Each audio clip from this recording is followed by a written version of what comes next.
Jesus Nazareno, sinasamba ka namin, pinipintuho ka namin.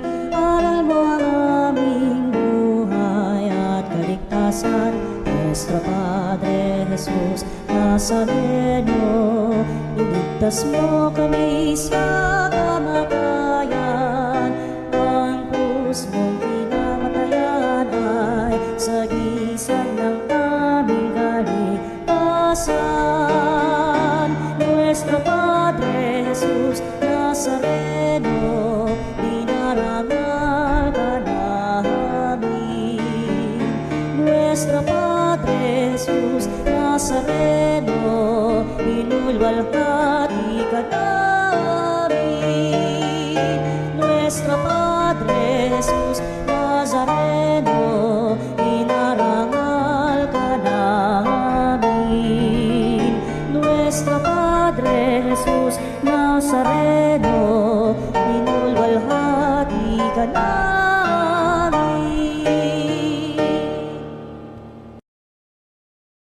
Ialay mga awit sa piging na handog niya sa atin. Sa nga na Ama at ng Anak at ng Espiritu Santo, Amen.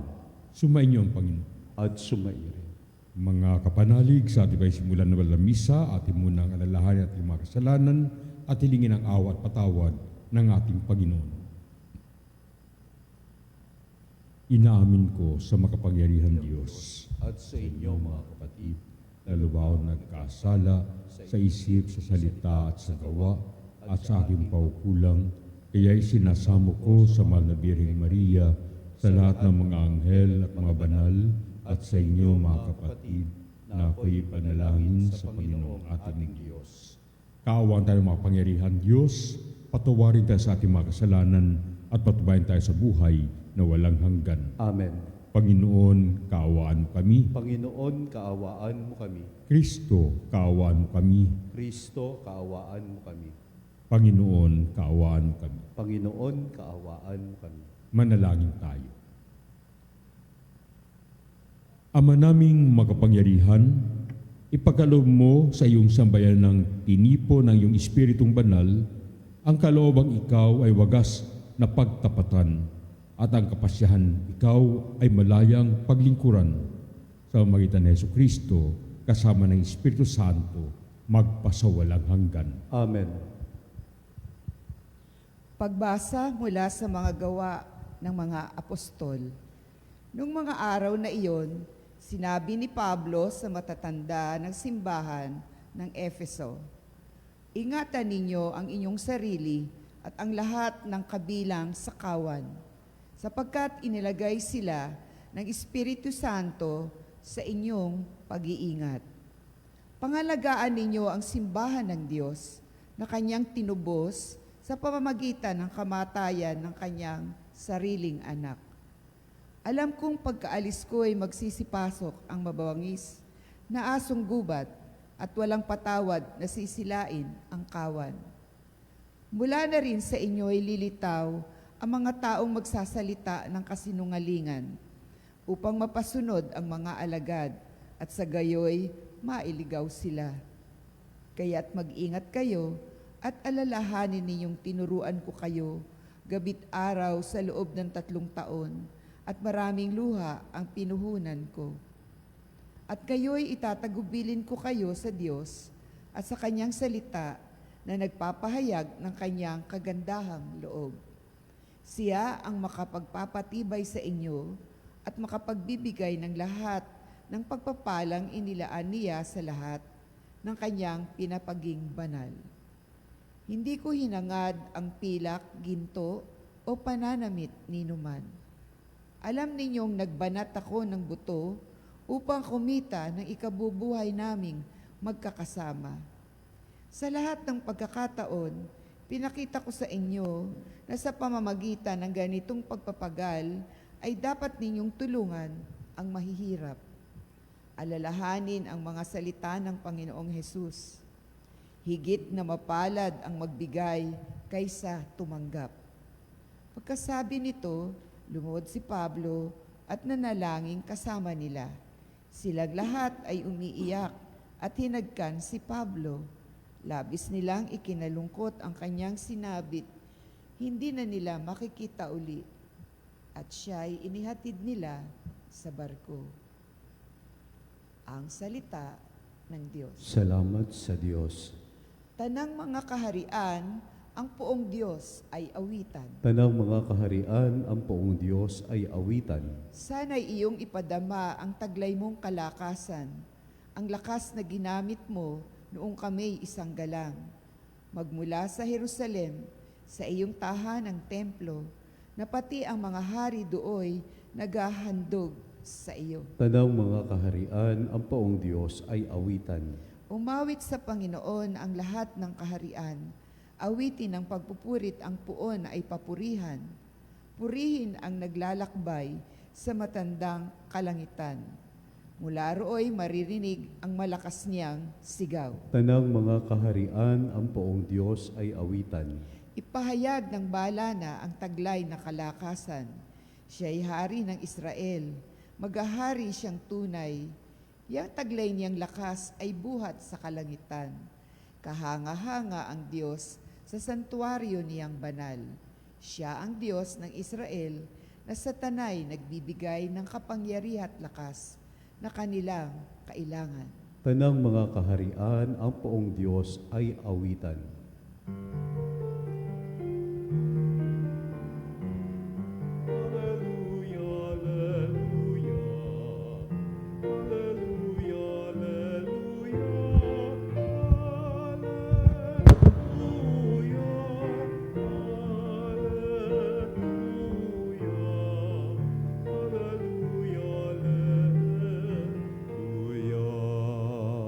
Amang Diyos ni Jesucristo, ang salita mo'y totoo, kami ay pabanalin mo. Alleluia, Alleluia, Alleluia, Alleluia, Alleluia, Alleluia, Alleluia, Alleluia.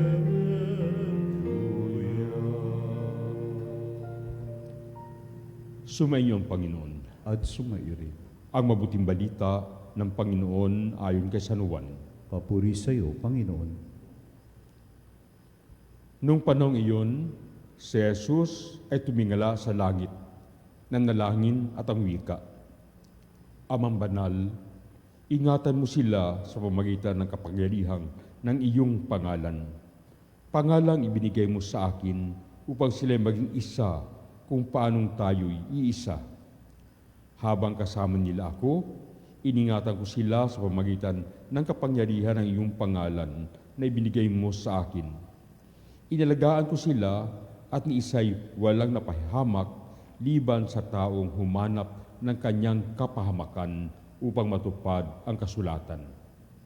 Ngunit ngayon, ako'y papunta na sa iyo at sinasabi ko ito habang ako'y nasa sanlibutan upang mapuspos sila ng aking kagalakan. Naibigay ko na sa kanila ang iyong salita at kinaputan sila ng sanlibutan, sapagkat hindi na sila makasanlibutan tulad kong hindi makasanlibutan. Hindi ko idinadalangin alisin mo sila sa sanlibutan, kundi iligtas mo sila sa masama. Hindi sila makasanlibutan tulad kong hindi makasanlibutan. Italaga mo sila sa pamamagitan ng katotohanan. Ang salita mo'y katotohanan. Kung paanong sinugo mo ako sa sanlibutan, gayon din naman sinusugo ko sila sa sanlibutan. At alang-alang sa kanila'y itinalaga ko ang aking sarili upang maitalaga na rin sila sa pamamagitan ng katotohanan. Ang mabuting balita ng Panginoon. Pinupuri ka namin, Panginoong Hesukristo. Kapag tinignan mo ang ating narinig na mapagbasa, ang una nating makikita ay yung katotohanan ng pag-iral sa sanlibutan. Ang kasamaan ay nasa libutan. Kasamaan na ayaw tumanggap ng katotohanan.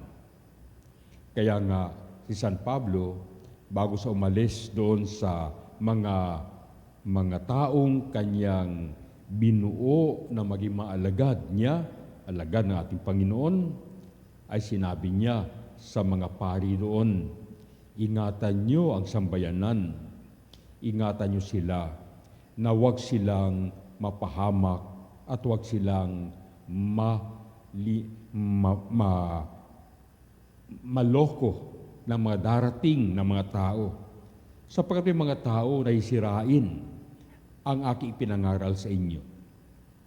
At hindi lamang mga taong tagalabas, may mga tao rin na kasama natin ang siguradong gagawa na ikapapahamak ninyo. Kaya mag-ingat kayo, magbantay kayo. Paano ba natin talaga mapag-iingatan ang ating pananampalataya, ang ating sambayanan laban sa kasamaan, laban sa demonyo na nais na sirain tayo? Mapapansin natin na ang unang epekto ng pagdating ng demonyo ay guluhin ang isip natin. Bigyan tayo ng duda sa mga itinuro sa atin. At gawin tayo na magkanya-kanya. Kaya nga lagi dasal na Panginoon, sana magkaisa tayong lahat. Hindi lamang dahilan sa tayo ilagad ng Panginoon, kundi para tayo ay talagang mag-isip na ikabubuti ng bawat isa. Magkaisa sa turo, magkaisa sa kilos para sa kabutihan ng lahat. At ito ang gustong guluhin ng demonyo sa buhay natin. Paano tayo may paglaban dito? Sabi ng Panginoon, itinalaga ko kayo sa katotohanan. Ibig sabihin, napakahalaga ng papel ng ating panatili sa katotohanan. Hindi dapat natin talikdan kailanman kung ano talaga ang totoo, kung ano talaga ang tama. At dapat iyon ang ating laging paglaban. Kaya nga, kapag tingnan natin, kapag may gulo sa ating lipunan, sa ating komunidad, ngayon sa Senado, ang dapat hanapin una sa tanan ay, ano ba talaga ang totoo? Ano ba talaga ang nangyari? Sino ba nanluloko? At sino ba ang nasabi ng tama at totoo? At kapag iyon nakita natin, at nakita natin kung ano ang mabuti na gawin bunga ng katotohanan ng ating nakita, hindi tayo magkakawatak-watak. Hindi tayo mawawasak. Hindi tayo magugulo. At sa kabila ng pagugulo ng iba, manatiling payapa ang ating isipan at ang ating kalooban. Pero dapat lagi natin tandaan na kapag may umaatake sa ating komunidad, sa ating sambayanan, sa ating pananampalataya, dalawang bagay ang ating laging isipin. Tindigan ang totoo. Ang totoo na ang Diyos ay mahal na mahal tayo. Nang kanyang anak ay namatay para sa kabutihan natin. At ikalawa, gawin ang tama. Ano ang tama?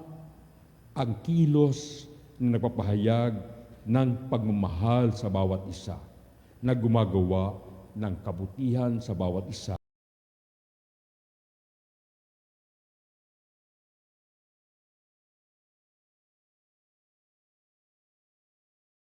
Sumisira sa atin. Kaya ito ating pagdasal, paano ito ating kailangan sa ating lipunan ngayon. Ang pagtindig ng mga alagad ni Kristo sa totoo, sa tama, sa mabuti, at sa naayon sa kalooban ng Diyos. Amen.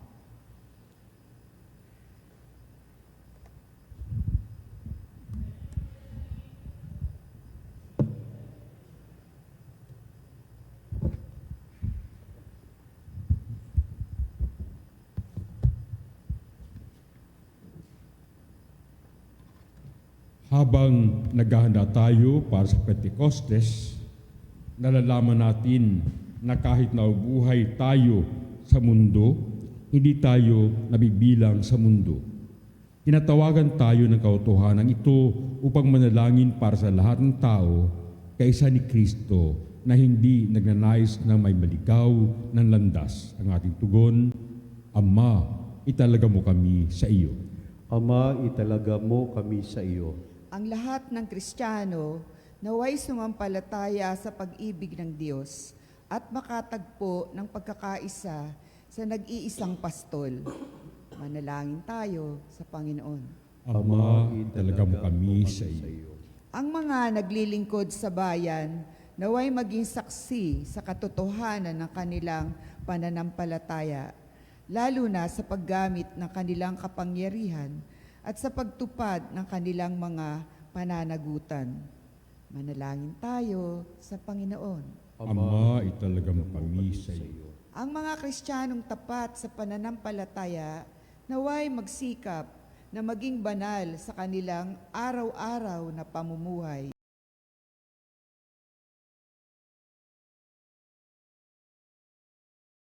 Tanda, mga nangungulila, mga may kapansanan at may sakit, naway magtiwala sa Diyos na nagpapalakas sa kanila sa pamamagitan ng init ng kanyang presensya. Manalangin tayo sa Panginoon. Ama, italaga mo kami sa iyo. Ang mga yumao, naway mabuhay ng walang hanggan, kasama ng Diyos ng pag-ibig. Manalangin tayo sa Panginoon. Ama, italaga mo kami sa iyo. Sa ilang sandali ng katahimikan, ipanalangin natin ang kagalingan at natatanging kahilingan ng ating mga Eucharistic advocates.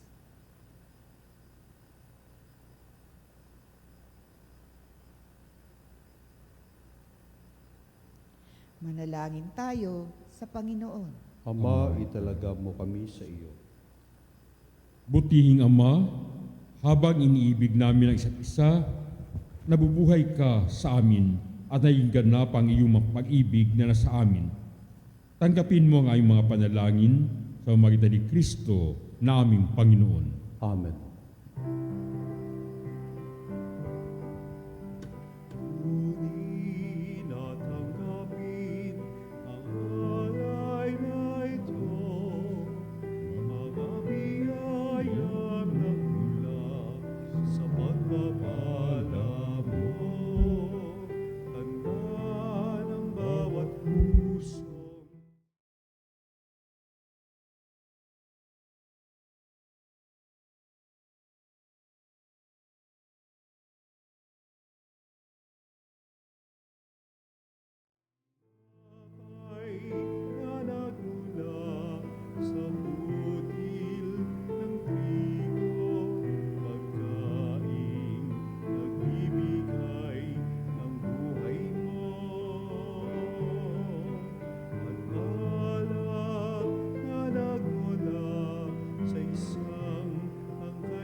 Manalangin tayo mga kapatid upang ating paghahain ay maging kalugod-lugod sa Diyos Amang makapangyarihan. Tanggapin nawa ng Panginoon itong paghahain sa iyong mga kamay sa kapurihan niya at karangalan sa ating kapakinabangan at sa buong sambayanan niyang banal.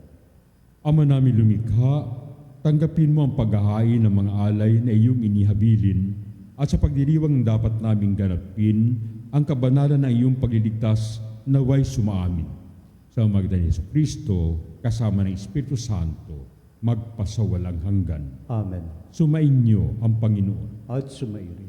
Itaas sa Diyos ang inyong puso at diwa. Itinaas na namin sa Panginoon. Pasalamatan natin ang Panginoong ating Diyos. Marapat na siya ay pasalamatan. Ama naming makapangyarihan, tunay nga marapat na aming pasalamatan, ngayon pinagdiriwang ang paghahain ng Mesiyas, ang maamong tupa na tumubos sa aming lahat. Kaya talagang maasahan at ang katapatan niya sa pananagutan ay siyang bumago sa dating pamumuhay sa sangkatauhang namihasa sa pagkasalawahan. Ang dangal ng tao ay ganap na itinampok upang mamana namin ang paipagkapatid kay Jesus. Kaya kaysa ng mga anghel na isiawit na papuri sa inong walang humpay sa kalangitan, kami nabubunyi sa iyong kadakilaan. Santo, Santo, Santo, Panginoong Diyos ng mga hukbo, napupuno ang langit.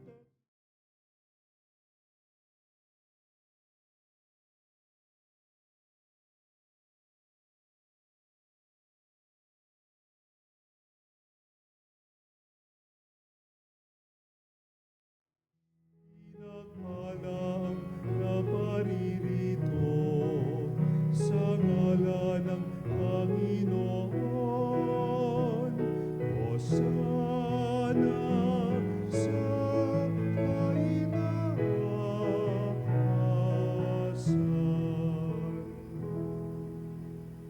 Ama naming banal, ikaw ang bukal ng tanang kabanalan. Kaya sa pamagitan ng iyong Espiritu, kayong banal na mga kaloob na ito upang para sa amin maging katawan at dugo ng aming Panginoong Hesukristo. Bago niya pinagtiisang kusang loob na maging handog, hinawakan niyang tinapay. Pinasalamatan kaniya, pinaghati-hati niya iyon, ibinigay sa kanyang mga alagad at sinabi, "Tanggapin niyo lahat ito at kanin. Ito ang aking katawan na iahandog para sa inyo."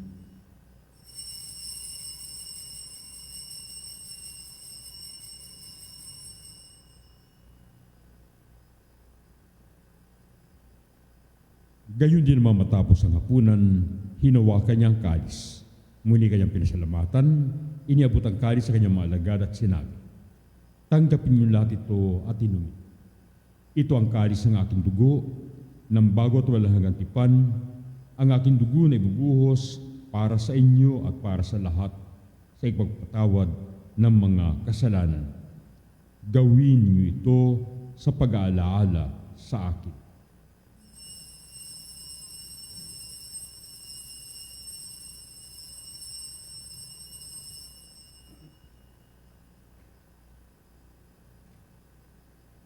Ang misteryo ng pananampalataya.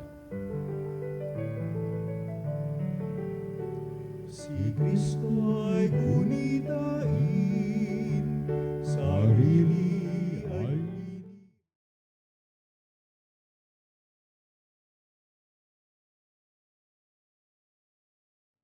sasaluhan natin hanggang sa siya'y dumating, hanggang sa siya'y dumating.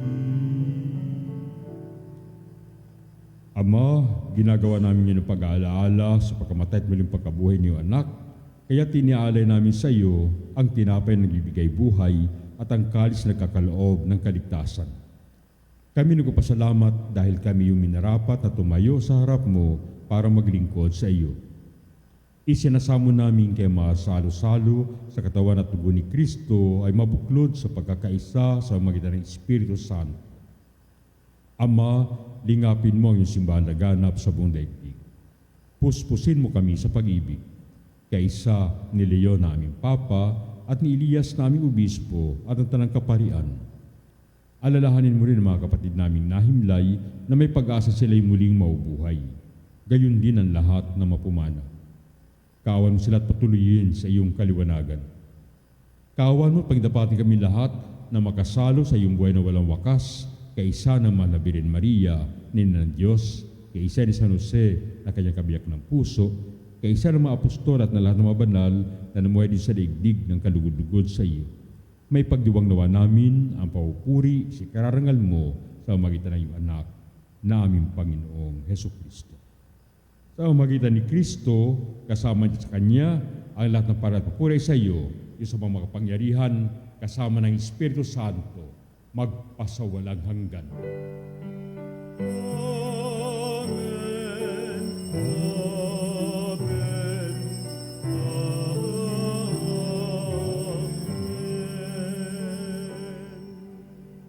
Ngayon, bilang isang pamilya at kapanalig na ating Panginoon Kristo, ating awitan natin Ama po na pananalig pagtitiwala. namin, sumasalangit ka, sambahin ang ngalan mo, mapasa amin ang kaharian mo, sundin ang loob mo, dito sa lupa, para lang sa langit. Bigyan mo kami ngayon ng aming kakanin sa araw-araw. At patawarin mo kami sa aming mga kasala, para lang pagpapatawad namin sa nagkakasala sa amin. At wag mo kami ipahintulot sa tukso, at iadya mo kami sa lahat ng masama.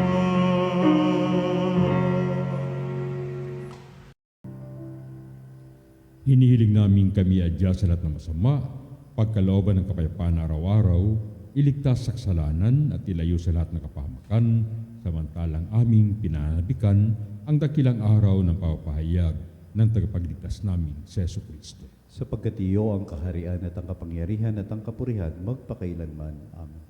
Panginoon Jesucristo, sinabi mo sa iyong mga apostol, kapayapaan ang iniiwan ko sa inyo, ang iyong kapayapaan ang binibigay ko sa inyo. Tunghayan mo ang aming pananampalataya at huwag ang aming pagkakasala. Pagkalawan mo kami ng kapayapaan at pagkakaisa, ayon sa iyong kalooban, kasama ng Espiritu Santo, magpasawalang hanggan. Amen. Ang kapayapaan nating Panginoon ay laging sumainyo lahat. At sumairin. Magbigayan ng tanda ng kapayapaan. Kapayapaan po sa inyong lahat, mga kapanalig. Kordero ng Diyos na nag-alis ng mga kasalanan ng sanlibutan, maawa ka sa amin. Kordero ng Diyos na nag-alis kasalanan ng sanlibutan, maawa ka sa amin.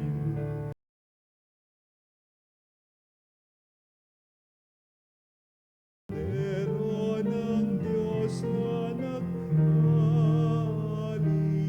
ng mga kasalanan ng sanlibutan, ipagkaloob mo sa amin ang kapayapaan.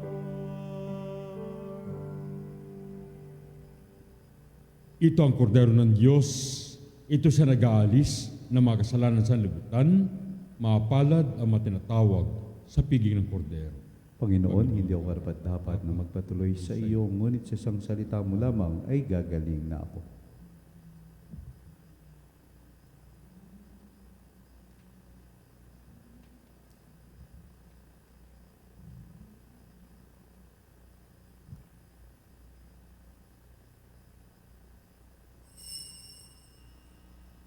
Mga kapanalig, ating dasalin ang komunyong espiritual. O Jesus, nananalig ako sa pananahan mo sa kabanal-banalang sakramento. Minamahal kita higit sa lahat at hangad ka ng aking kaluluwa. Hindi ko man matatanggap ngayon ang iyong katawan at dugo, inaasahan ko na patuloy kang mamumuhay sa aking puso. Naniniwala ako na narito ka at kaisa ka ng aking buong pagkatao. Huwag mong ipahintulot na mawalay ako sa iyo. Amen.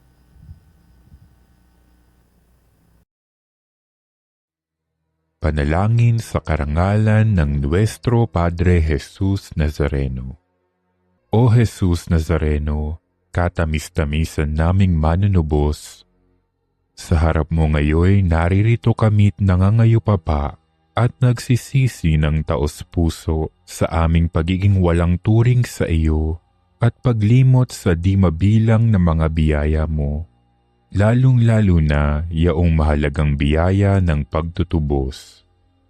Dinaramdam namin at pinagsisisihang labis, Panginoon ko, ang pagkakasala namin sa iyo. Ikinalulungkot namin ang pagiging dahilan ng pagpapasan mo ng krus na iyan sa gitna ng mga hirap at kapaitan, hanggang sa inihandog mo ang iyong buhay sa bundok ng Kalbaryo, sa pagkaibig mo lamang na matubos kami at ang sangkatauhan mula sa sala. Pakabanalin mo, O Panginoon, ang aming pagnanais at ipagtanggap mo sa amin ang iyong biyaya. Maging tagapamagitan nawa ang iyong ina, ang kalinis-linisang Birheng Maria.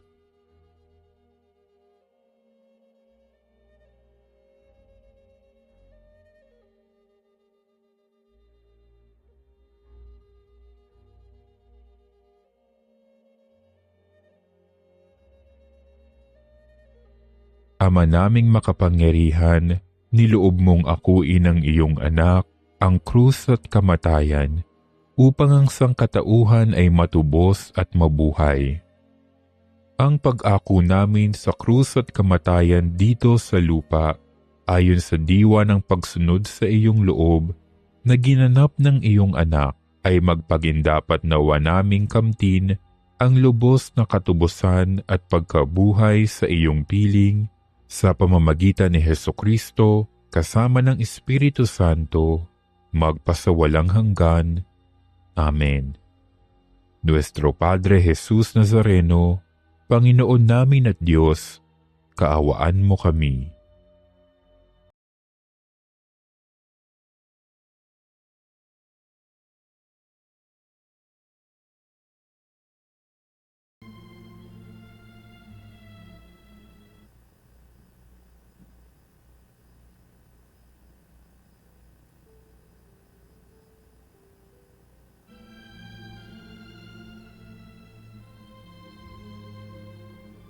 Manalangin tayo.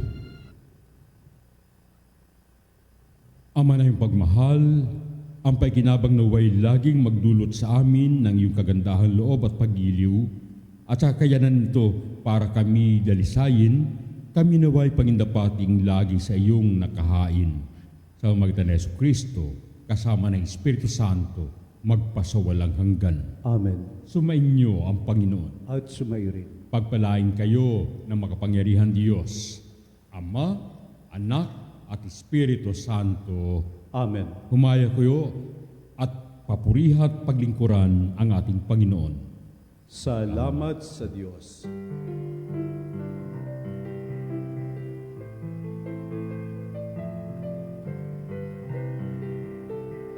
O Panginoon ko,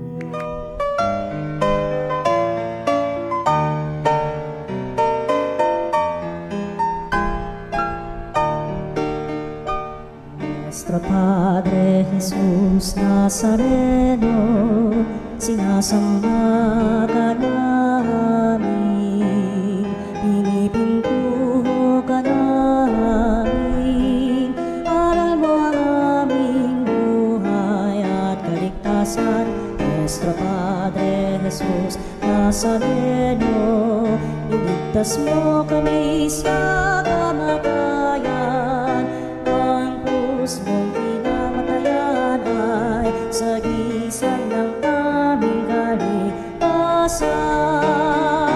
Nuestro Padre Jesus Nazareno, dinarangal ka namin. Nuestro Padre Nazareno, inulwalhati ka namin. Nuestro Padre Jesus Nazareno,